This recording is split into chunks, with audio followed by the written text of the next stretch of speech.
ಓಂ ಶ್ರೀ ಗುರುಭ್ಯೋ ನಮಃ. ನಮಸ್ತೆ ಗೆಳೆಯರೆ. ಆಚಾರ್ಯ ಸ್ಕಲ್ಪ್ಚರ್ ಯೂಟ್ಯೂಬ್ ಚಾನಲ್ಗೆ ಸ್ವಾಗತ. ನಾನು ನಿಮ್ಮ ಮಧುಸೂದನ್ ಆಚಾರ್ಯ.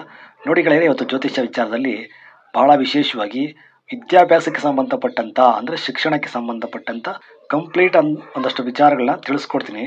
ಯಾಕೆಂದರೆ ಸುಮಾರು ಜನಕ್ಕೆ ಒಂದಷ್ಟು ಸಂದೇಹಗಳಿದೆ.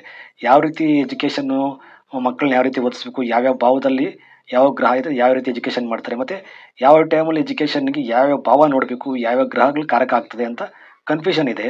ಹಾಗಾಗಿ ಅದು ಸಂಪೂರ್ಣವಾದ ಮಾಹಿತಿ ಕೊಡ್ತೀನಿ ಇವತ್ತು. ಯಾವ ರೀತಿ ಅಂದರೆ ಬಾಲ್ಯ ಶಿಕ್ಷಣ, ಮಧ್ಯಮ ಶಿಕ್ಷಣ ಮತ್ತು ಉನ್ನತ ಶಿಕ್ಷಣ. ಒಬ್ಬ ವ್ಯಕ್ತಿ ಜೀವನದಲ್ಲಿ ತನ್ನ ಬಾಲ್ಯ ಶಿಕ್ಷಣ ಯಾವ ರೀತಿ ಮಾಡ್ಕೋತಾನೆ, ಮಧ್ಯಮ ಶಿಕ್ಷಣ ಯಾವ ರೀತಿ ಮಾಡ್ಕೋತಾನೆ, ಮತ್ತು ಉನ್ನತ ಶಿಕ್ಷಣ ಯಾವ ರೀತಿ ಮಾಡ್ಕೋತಾನೆ, ಅದು ಯಾವ್ಯಾವ ರೀತಿ ಭಾವಗಳಲ್ಲಿ ಯಾವ್ಯಾವ ರೀತಿ ಗ್ರಹಗಳಿದ್ರೆ ಏನು ಫಲ ಕೊಡುತ್ತೆ, ಬಾಲ್ಯ ಶಿಕ್ಷಣಕ್ಕೆ ಯಾವ ಭಾವ ಇಂಪಾರ್ಟೆಂಟು, ಮಧ್ಯಮ ಶಿಕ್ಷಣಕ್ಕೆ ಯಾವ ಭಾವ ಇಂಪಾರ್ಟೆಂಟು, ಉನ್ನತ ಶಿಕ್ಷಣಕ್ಕೆ ಯಾವ ಭಾವ ಬಹಳ ಮುಖ್ಯವಾಗಿ ಪ್ರಮುಖವಾಗ್ತದೆ ಅಂತ ತಿಳಿಸ್ಕೊಡ್ತೀನಿ.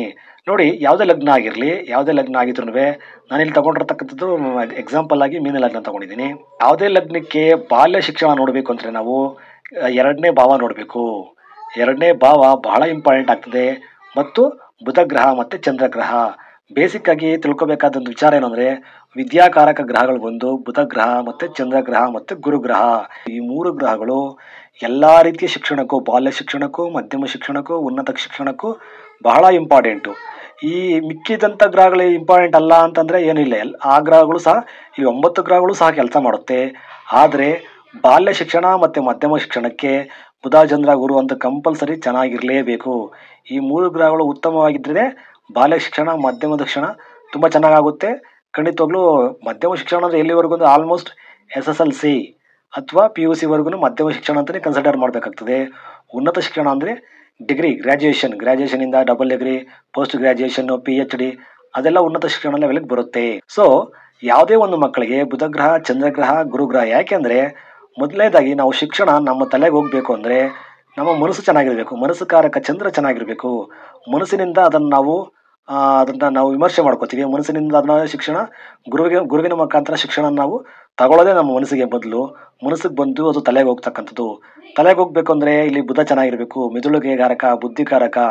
ಈ ಬುಧಗ್ರಹ ಜಾತಕದಲ್ಲಿ ತುಂಬ ಚೆನ್ನಾಗಿದ್ದ ಅಂದರೆ, ಚಂದ್ರಗ್ರಹ ಚೆನ್ನಾಗಿದ್ದ ಅಂದರೆ ಗುರುಗಳು ಹೇಳ್ದಂಥ ಪಾಠಗಳನ್ನು, ಶಿಕ್ಷಣ ನಾವು ಓದತಕ್ಕಂಥ ವಿದ್ಯೆಯನ್ನು, ಪುಸ್ತಕದಲ್ಲಿ ಓದತಕ್ಕಂಥ ವಿಚಾರಗಳನ್ನು ಬೇಗನೆ ಮನಸ್ಸಿಂದ ಅರ್ಥ ಮಾಡಿಕೊಂಡು ಬುದ್ಧಿಗೆ ಅದನ್ನು ತಲೆಯಲ್ಲಿ ಇಟ್ಕೊಂಡು, ತಲೆಯಲ್ಲಿ ಅದು ಜ್ಞಾನ ಹೆಚ್ಚಿಸ್ಕೊಂಡು ಅದು ಬುದ್ಧಿ ನಮಗೆ ಚುರುಕಾಗಿ ಕೆಲಸ ಮಾಡ್ತೇವೆ. ಚಂದ್ರ ಮತ್ತು ಬುಧ ಇಬ್ಬರು ಮನಸ್ಸು ಮತ್ತು ಬುದ್ಧಿ ಕೆಲಸ ಮಾಡಿದ್ರೆ ಆ ವಿಚಾರಗಳನ್ನು ಕರಗತ ಮಾಡಿಕೊಂಡು ಅದನ್ನು ತಲೆಯಲ್ಲಿ, ಮೆಮೊರಿಯಲ್ಲಿ ಮೇಧಾಶಕ್ತಿಯಿಂದ ತಡೆದೇ ಹಿಡ್ಕೋಬೋದು. ಆ ಮೇಧಾಶಕ್ತಿ ಎಲ್ಲಿಂದ ಬರುತ್ತೆ? ಗುರುಗ್ರಹದಿಂದ ಬರುತ್ತೆ.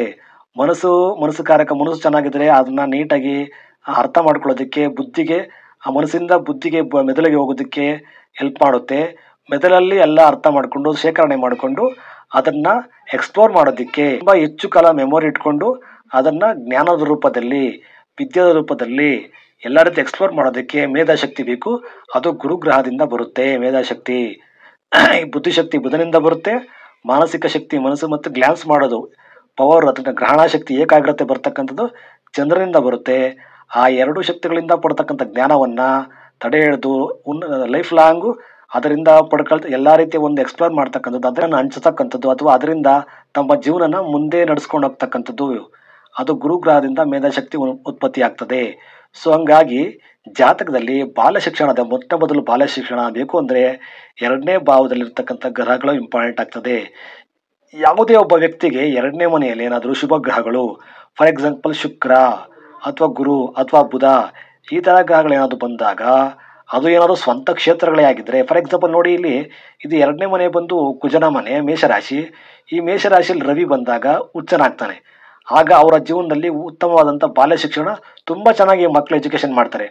ಅದೇ ಏನಾದರೂ ಎರಡನೇ ಮನೆ ಅಧಿಪತಿ ಕುಜ ಏನಾದರೂ ಹೋಗಿ ಮಕರ ರಾಶಿಯಲ್ಲಿ ಉಚ್ಚನಾಗಿದ್ದರೆ, ಅಥವಾ ಎರಡನೇ ಮನೆಯಲ್ಲಿ ಶುಕ್ರ ಇದ್ದರೆ, ಅಥವಾ ಎರಡನೇ ಮನೆಯಲ್ಲಿ ಇಲ್ಲಿ ಗುರು ಇದ್ದರೆ, ಖಂಡಿತವಾಗ್ಲೂ ಅವರ ಪ್ರಾಥಮಿಕ ಶಿಕ್ಷಣ ಅಂದರೆ LKG UKG 1ರಿಂದ ಆಲ್ಮೋಸ್ಟು 5ನೇ ಕ್ಲಾಸು 6ನೇ ಕ್ಲಾಸ್ವರೆಗೂ ಅವರ ಬಾಲ್ಯ ಶಿಕ್ಷಣ, ಪ್ರಾಥಮಿಕ ಶಿಕ್ಷಣ ತುಂಬ ಚೆನ್ನಾಗಾಗುತ್ತೆ. ನಂತರ ಮಧ್ಯಮ ಶಿಕ್ಷಣ ಬರೋದಾದರೆ 4ನೇ ಭಾವ ನೋಡಲೇಬೇಕು. 4ನೇ ಭಾವ ಬಹಳ ಇಂಪಾರ್ಟೆಂಟ್ ಆಗ್ತದೆ. ಯಾಕೆಂದರೆ ಈ ಮಧ್ಯಮ ಶಿಕ್ಷಣ ಇದು SSLC PUC ಟೈಮ್, ಇದು SSLC PUC ಇಲ್ಲಿ ಬರ್ತಕ್ಕಂಥ ಟೈಮ್ ಇದು. ಅಂದರೆ ಆಲ್ಮೋಸ್ಟ್ 6, 7, 8, 9, 10 ಈ ಮಧ್ಯಮ ಶಿಕ್ಷಣ ಬರ್ತಕ್ಕಂಥದ್ದು. ಈ 4ನೇ ಭಾವದಲ್ಲಿರ್ತಕ್ಕಂಥ ಗ್ರಹ 4ನೇ ಭಾವ. 4ನೇ ಭಾವದಲ್ಲಿ 6, 8, 12ನೇ ಮನೆ ಅಧಿಪತಿಗಳು 4ನೇ ಭಾವಕ್ಕೆ ಬರಬಾರ್ದು. ಅಥವಾ 4ನೇ ಮನೆ ಅಧಿಪತಿ 12ನೇ ಮನೆಗೆ ಹೋಗ್ಬಾರ್ದು, 4ನೇ ಮನೆ ಅಧಿಪತಿ 6ಕ್ಕೆ ಹೋಗ್ಬಾರ್ದು, 4ನೇ ಮನೆ ಅಧಿಪತಿ 8ಕ್ಕೆ ಬರಬಾರ್ದು. ಈ ರೀತಿ ಇರಬಾರ್ದು. 4ನೇ ಮನೆಯಲ್ಲಿ ಶುಭ ಗ್ರಹಗಳು ಅಥವಾ ಶನಿ ಯಾವುದೇ ಗ್ರಹವಲ್ಲಿ ಒಟ್ಟಿನಲ್ಲಿ ನೋಡಿ, ಈ ಒಂದು ಲಗ್ನಕ್ಕೆ ಏನಾದರೂ 4ನೇ ಮನೆಯಲ್ಲಿ ಇಲ್ಲಿ 11ನೇ ಮನೆ ಅಧಿಪತಿ 12ನೇ ಮನೆ ಅಧಿಪತಿ ಬಂದರೂ ಶನಿ ಬಂದರೂ ಸಹ ಶನಿ ಇಲ್ಲಿ 11ನೇ ಮನೆ ಅಧಿಪತಿ ಆಗಿರೋದ್ರಿಂದ ಮಿಥುನ ಲಗ್ನಕ್ಕೆ ಯೋಗಕಾರಕ ಆಗಿರೋದ್ರಿಂದ ಉತ್ತಮವಾದಂತಾನೆ ಶಿಕ್ಷಣನೇ ಕೊಡ್ತಾನೆ. ಹಾಗಾಗಿ ಒಂದು ವೇಳೆ ಗುರು ಬಂದರೆ ಇನ್ನೂ ಹೈಯರ್ ಎಜುಕೇಷನ್ ಆಗ್ತದೆ. ಆಗ ಅವರು 4ನೇ ಮನೆ ಅಧಿಪತಿ 4ರಲ್ಲೇ ಇದ್ದರೆ, ಒಂದು ವೇಳೆ ಇಲ್ಲಿ ಬುಧ ಇದು ಮಿಥುನ ರಾಶಿ, ಈ ರಾಶಿ ಅಧಿಪತಿ 4ನೇ ಮನೆ ಅಧಿಪತಿ 4ರಲ್ಲೇ ಇದ್ದರೆ ಖಂಡಿತವಾಗ್ಲೂ ಫಸ್ಟ್ ಕ್ಲಾಸಲ್ಲಿ ಟಾಪ್ ರ್ಯಾಂಕಲ್ಲಿ ಅವರ ಎಜುಕೇಷನ್ ಮಧ್ಯಮ ಶಿಕ್ಷಣ ಪಾಸ್ ಮಾಡ್ಕೋತಾರೆ. ಅದೇ 4ನೇ ಮನೆ ಅಧಿಪತಿಯಲ್ಲಿ ಗುರು ಬಂದು ಸಹ ಅದೇ ಯೋಗ ಉಂಟಾಗ್ತದೆ. ಒಂದು ವೇಳೆ ಈ 4ನೇ ಮನೆಗೆ ಬುಧಾದಿತ್ಯ ಯೋಗ ಬಂದ ಕೆಲವೊಂದಷ್ಟು ಯೋಗಗಳು ಶಶಿಮಂಗಳ ಯೋಗ, ಬುಧಾದಿತ್ಯ ಯೋಗ, ಗಜಕೇಸರಿ ಯೋಗ ಅಂತೆಲ್ಲ ಇರುತ್ತೆ. ಆ ಯೋಗಗಳೇನಾದರೂ 4ನೇ ಮನೆಯಲ್ಲಿ ಬಂದಾಗೂ ಸಹ ಅವರು ತಮ್ಮ ಮಧ್ಯಮ ಶಿಕ್ಷಣ ಅಂದರೆ SSLC ಟೈಮಲ್ಲಿ PUC ಟೈಮಲ್ಲಿ ಅತ್ಯುತ್ತಮವಾದಂಥ ರ್ಯಾಂಕ್ ಪಡ್ಕೊಂಡು ಉನ್ನತ ಮಟ್ಟಕ್ಕೆ ಹೋಗ್ತಕ್ಕಂಥ ಯೋಗ ಉಂಟಾಗ್ತದೆ. 4ನೇ ಮನೆಯಲ್ಲಿ ಯಾವತ್ತೂ ಅಷ್ಟೇ ಶುಭ ಗ್ರಹಗಳು ಹೆಚ್ಚಾಗಿ ಬಂದಾಗ ಶುಭ ಫಲಗಳು, ಫಾರ್ ಎಕ್ಸಾಂಪಲ್ ಚಂದ್ರ, ಬುಧ, ಗುರು, ಅದರಲ್ಲಿ ಶುಕ್ರ ಬಂದರೆ ಉತ್ತಮವಾದಂಥ ಎಜುಕೇಷನ್ ಜ್ಞಾನ ತುಂಬ ಚೆನ್ನಾಗಿ ಕೊಡ್ತಾನೆ. ಹಾಗಾಗಿ 4ನೇ ಭಾವಾಧಿಪತಿ ದುಸ್ಥಾನಗಳಿಗೆ ಹೋಗಬಾರ್ದು. 4ನೇ ಮನೆ ಅಧಿಪತಿ 4ರಲ್ಲಿ ಇರಬೇಕು, ಅಥವಾ 4ನೇ ಮನೆ ಅಧಿಪತಿ ಲಗ್ನಕ್ಕೆ ಬರಬೇಕು. 4ನೇ ಮನೆ ಅಧಿಪತಿ 2ರಲ್ಲಿ ಇರ್ತಕ್ಕಂಥದ್ದು, 4ನೇ ಮನೆ ಅಧಿಪತಿ 5ಕ್ಕೆ ಹೋಗ್ತಕ್ಕಂಥದ್ದು, 4ನೇ ಮನೆ ಅಧಿಪತಿ 7 ಅಥವಾ 9 ಅಥವಾ 10 ಈ ರೀತಿ ಬಂದಾಗೂ ಸಹ ಅತ್ಯುತ್ತಮವಾದಂಥ ಫಸ್ಟ್ ರ್ಯಾಂಕ್ ಸ್ಟೂಡೆಂಟ್ಸ್ ಆಗ್ತಕ್ಕಂಥ ಯೋಗ್ಯತೆ ಖಂಡಿತವಾಗ್ಲೂ ಆ ಜಾತಕದ ವ್ಯಕ್ತಿಗೆ ಇರ್ತದೆ.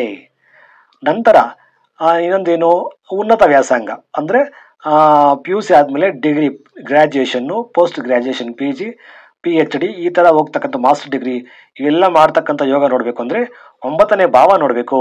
9ನೇ ಮನೆ ಅಧಿಪತಿ ಆಗಿರ್ತಕ್ಕಂಥವನು 9ನೇ ಮನೆಯಲ್ಲೇ ಇದ್ದರೆ, ಅಥವಾ 9ನೇ ಮನೆ ಅಧಿಪತಿ 10ಕ್ಕೆ ಹೋಗಿದ್ರೆ, 9ನೇ ಮನೆ ಅಧಿಪತಿ 11ರಲ್ಲಿದ್ದರೆ, ಅಥವಾ 9ನೇ ಮನೆ ಅಧಿಪತಿ 5ರಲ್ಲೋ 4ರಲ್ಲೋ ಲಗ್ನದಲ್ಲಿ ಕೇಂದ್ರದಲ್ಲೋ ಇದ್ದರೆ ಖಂಡಿತವಾಗ್ಲೂ ಅವರು ಉನ್ನತ ವ್ಯಾಸಂಗ ಮಾಡ್ತಾರೆ.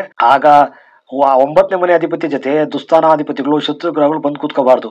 ಆಗ ಆ ಒಂದು ಎಜುಕೇಷನ್ಗೆ ಅಲ್ಲಿ ಟೈಮಲ್ಲಿ ಭಂಗ ಬರುತ್ತೆ, ಏನಾದರೂ ತೊಂದರೆಗಳು ಉಂಟಾಗ್ತದೆ, ಅದು ಸಹ ಇರ್ತದೆ. ಅದು ಗ್ರಹಗಳ ನಾವು ಸ್ಥಿತಿಗತಿಗಳನ್ನ ಚೆನ್ನಾಗಿ ನೋಡಿ ಲೆಕ್ಕಾಚಾರ ಮಾಡಿ ಅದರ ರಿಸಲ್ಟ್ ಹೇಳಬೇಕಾಗ್ತದೆ. ಸೊ ಹಂಗಾಗಿ ಇಲ್ಲಿ 9ನೇ ಭಾವದಲ್ಲಿ ಶುಭ ಗ್ರಹಗಳು ಗುರು ಬಂದಾಗ, 9ನೇ ಮನೆ ಅಧಿಪತಿ 9ರಲ್ಲೇ ಇದ್ದರೆ, ಅಥವಾ 9ನೇ ಮನೆ ಶುಕ್ರ ಬಂದಾಗ, ಅಥವಾ ಯಾವುದಾದ್ರೂ ಯೋಗಗಳು ಉಂಟಾದಾಗ ಗಜಕೇಸರಿ ಯೋಗನೋ, ಬುಧಾದಿತ್ಯ ಯೋಗನೋ, ಶಶಿಮಂಗಳ ಯೋಗನೋ, ಈ ರೀತಿ ಯೋಗಗಳು ಜಾತಕದಲ್ಲಿ ಉಂಟಾದಾಗ 9ನೇ ಮನೆಯಲ್ಲಿ ಅತ್ಯಂತ ರಾಜಯೋಗನ ಕೊಡುತ್ತವೆ. ನಂತರ ಇದೆಲ್ಲ ಎಜುಕೇಷನ್ ಸಂಬಂಧಪಟ್ಟಿದ್ದು. ಇನ್ನು ಈ ವ್ಯಕ್ತಿ ಈ 3 ಬಿಟ್ಟು ಒಬ್ಬ ವ್ಯಕ್ತಿ ಜೀವನದಲ್ಲಿ ಹುಟ್ಟಿದ ಮೇಲೆ ಅವನು ಶಾಲಾ ಕಾಲೇಜಿಗೆ ಹೋಗಿ ಶಿಕ್ಷಣ ಪಡೆದುಕೊಳ್ಳೋ ಜೊತೆಗೆ ಅವನು ತನ್ನ ಸ್ವಂತ ಒಂದು ಕೆಲವೊಂದಷ್ಟು ಟ್ಯಾಲೆಂಟಿಂದ, ಬುದ್ಧಿಯಿಂದ ವಿಶೇಷವಾಗಿ ಬೇರೆ ಬೇರೆ ರೀತಿ ವಿದ್ಯೆಗಳನ್ನ ಸಂಪಾದನೆ ಮಾಡ್ತಾನೆ.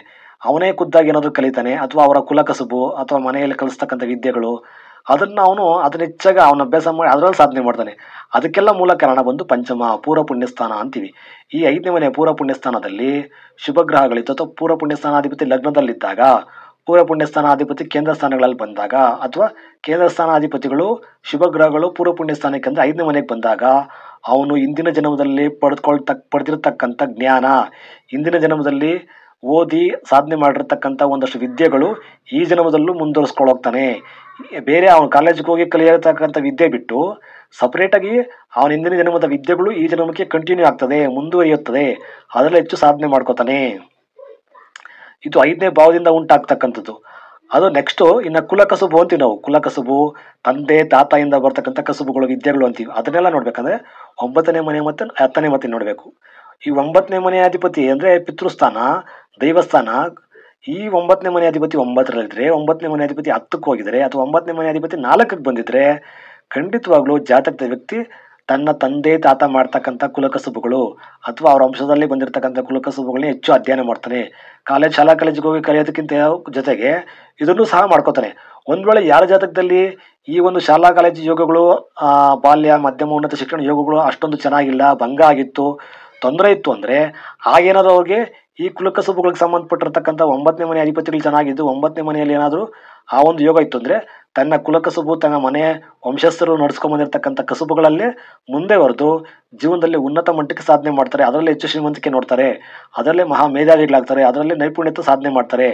ಅದಕ್ಕೆ 9ನೇ ಮನೆ ಅಧಿಪತಿ 10ಕ್ಕೆ ಬಂದಿರಬೇಕು, ಅಥವಾ 10ನೇ ಮನೆ ಅಧಿಪತಿ 9ಕ್ಕೆ ಬಂದಿರಬೇಕು, ಅಥವಾ ಲಗ್ನಾಧಿಪತಿ 9ಲ್ಲಿ ಇರಬೇಕು, ಅಥವಾ 9ನೇ ಮನೆ ಅಧಿಪತಿ 4ರಲ್ಲಿ ಇರಬೇಕು.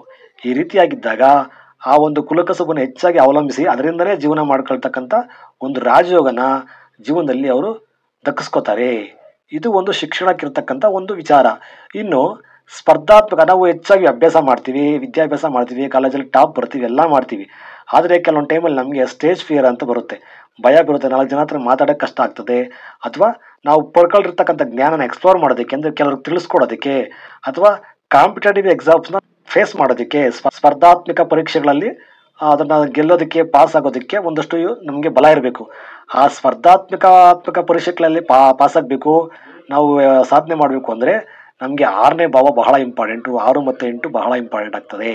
ಲಗ್ನಾಧಿಪತಿ ತುಂಬ ಸ್ಟ್ರಾಂಗ್ ಆಗಿದ್ದು 6ನೇ ಮನೆ ಅಧಿಪತಿ 6ರಲ್ಲೇ ಇದ್ದರೆ, ಅಥವಾ 6ನೇ ಮನೆ ಅಧಿಪತಿ ಕೇಂದ್ರ ಸ್ಥಾನಗಳಲ್ಲಿದ್ದರೆ ಖಂಡಿತವಾಗ್ಲೂ ಅವರು ಸ್ಪರ್ಧಾತ್ಮಕ ಪರೀಕ್ಷೆಗಳು, ಕಾಂಪಿಟೇಟಿವ್ ಎಕ್ಸಾಮ್ಸ್, ಅದರಲ್ಲಿ ಉನ್ನತ ಮಟ್ಟ ಫಸ್ಟ್ ರ್ಯಾಂಕಲ್ಲೇ ಉತ್ತೀರ್ಣರಾಗ್ತಾರೆ, ಪಾಸ್ ಆಗ್ತಾರೆ, ಉನ್ನತವಾದಂಥ ಶಿಕ್ಷಣಕ್ಕೆ ಹೋಗ್ತಕ್ಕಂಥ ಎಲ್ಲ ಯೋಗಗಳು ಬರ್ತದೆ.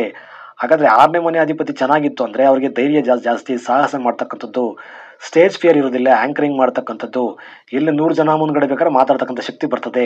ಜೊತೆಗೆ ಲಗ್ನಾಧಿಪತಿನೂ ಚೆನ್ನಾಗಿರಬೇಕು. ಲಗ್ನಾಧಿಪತಿ ಲಗ್ನದಲ್ಲೇ ಇದ್ದರೆ ತುಂಬ ಪವರ್, ಅದು ಎಷ್ಟು 1000 ಜನ ಮುಂದ್ಗಡೆ ಬೇಕಾದ್ರೆ ನಿಂತ್ಕೊಂಡು ಮಾತಾಡ್ಬೋದು, ಆ ಥರ ಶಕ್ತಿ ಕೊಡುತ್ತೆ.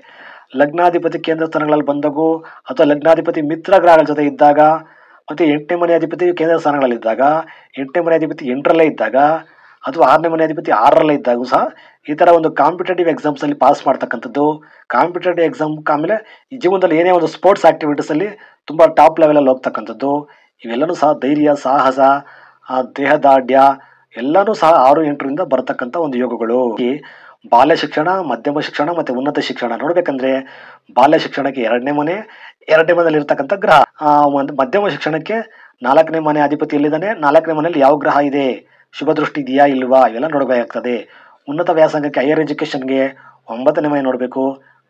ಮತ್ತು ಕೆಲವೊಂದು ಟೈಮಲ್ಲಿ 7ನೇ ಮನೆ ಇಂಪಾರ್ಟೆಂಟ್ ಆಗ್ತದೆ. ಆದರೆ ಬಹಳ ಇಂಪಾರ್ಟೆಂಟ್ ಅಂದರೆ ಇಲ್ಲಿ ಬಹಳ ಮುಖ್ಯವಾಗಿ 9ನೇ ಮನೆ ಇಂಪಾರ್ಟೆಂಟ್ ಆಗ್ತದೆ. 10ನೇ ಮನೆ ಸಹ ಕುಲಕಸುಬುಗಳಿಗೆ, ತನ್ನ ವಂಶಸ್ಥರು, ತಂದೆ ತಾಯಿ ನಡೆಸ್ಕೊಂಡು ಬಂದಿರತಕ್ಕಂಥ ಕೆಲಸ ವಿಚಾರಗಳಿಗೆಲ್ಲ 10ನೇ ಮನೆ ಸಹ ನೋಡ್ತೀವಿ ನಾವಿಲ್ಲಿ. ಹಂಗಾಗಿ ಮತ್ತು ಪೂರ್ವ ಪುಣ್ಯ ಸ್ಥಾನ, ನಾವು ನಮ್ಮ ಇಂದಿನ ಜನ್ಮದಲ್ಲಿ ಸ್ವಂತ ಸಾಧನೆ ಮಾಡಿ, ಸ್ವಂತ ಅಭ್ಯಾಸ ಮಾಡಿ ಒಂದಷ್ಟು ವಿದ್ಯೆಗಳೇನು ಕಲ್ತಿರ್ತೀವಿ, ಅದೆಲ್ಲ ಪೂರ್ವ ಪುಣ್ಯ ಸ್ಥಾನ 5ನೇ ಮನೆಯಿಂದ ನಾವು ಅದನ್ನು ಸಹ ಪಡ್ಕೊಂಡ್ಬಂದಿರ್ತೀವಿ. ಇದಿಷ್ಟು ಒಂದು ಸಣ್ಣ ಜ್ಯೋತಿಷಕ್ಕೆ ಸಂಬಂಧಪಟ್ಟಂಥ, ಎಜುಕೇಷನ್ಗೆ ಸಂಬಂಧಪಟ್ಟಂಥ ವಿಚಾರಗಳು. ವಿಡಿಯೋ ಇಷ್ಟ ಲೈಕ್ ಮಾಡಿ, ನಿಮ್ಮ ಅಭಿಪ್ರಾಯನ ಕಮೆಂಟ್ ಮಾಡಿ. ನಮಸ್ತೆ, ಒಳ್ಳೆಯದಾಗಲಿ.